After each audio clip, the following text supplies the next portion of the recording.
Hi hello అందరూ నమస్కారం. నా ఛానల్ సబ్స్క్రైబ్ చేసుకోండి, లైక్ చేయండి, షేర్ చేయండి ప్లీజ్. ఈరోజు జగనన్న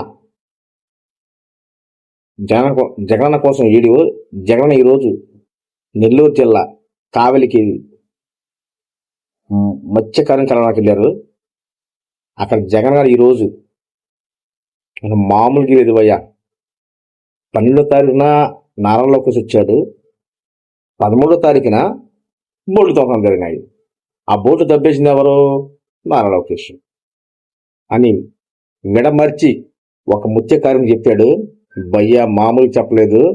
చెప్పుతుంటే అసలు జగన్ గారు ఏముందిలే, నేను చెప్పే కంటే ఒకసారి వీడియో చూడండి, మీకే అర్థమవుతుంది జగన్ గారు ఎలా చెప్పారో. ఒకసారి మీరే చూడండి, మీకు అర్థమవుతుంది. Okay, thank you.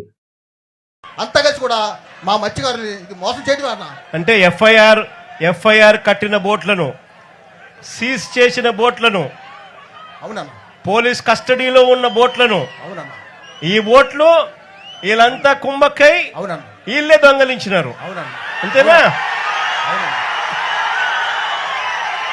అవునన్నా. మార్చి 12వ తారీఖున ఇక్కడ లోకేష్ వచ్చినాడు. అవునన్నా, మార్చి 16వ తారీఖున బోట్ ఎగిరిపోయింది, బోట్ దొంగతనం జరిగింది. తర్వాత ఆ 4 బోట్లు బదులుగా 4 బోట్లు పెట్టి, తర్వాత మా మత్స్యతో సంబంధం లేకుండా పోస్ట్ గార్డులు పెట్టి, మెరైన్ పోస్టులు పెట్టి, సివిల్ పోస్టులు పెట్టి మాకు రక్షణగా 12 నాటికల దూరం పైన వాళ్ళు ఉండాలి. దాన్ని మా స్థాపన మత్స్యకారులు ఉండాలి సార్. ఆ రూల్స్ పెట్టి, ఆ చట్టం పెట్టి, జీవో పాస్ చేసి మాకు న్యాయం చేయాల్సిగా మీకు మరీ ప్రార్థన చేస్తూ వేడుకుంటాం. అంటే మనకు ఒక వైపున హక్కుగా ఇవ్వాల్సిన రామచంద్రన్న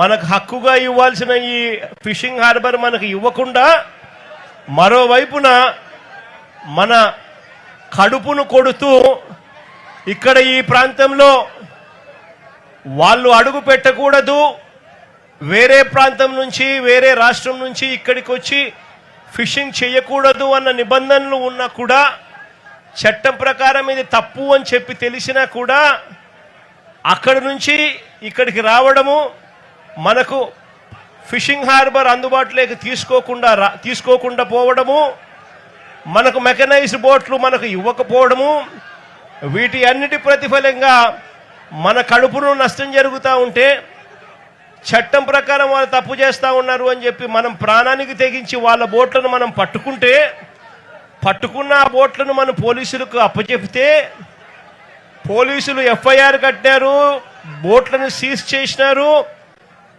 సీజ్ చేసిన ఆ సొమ్మును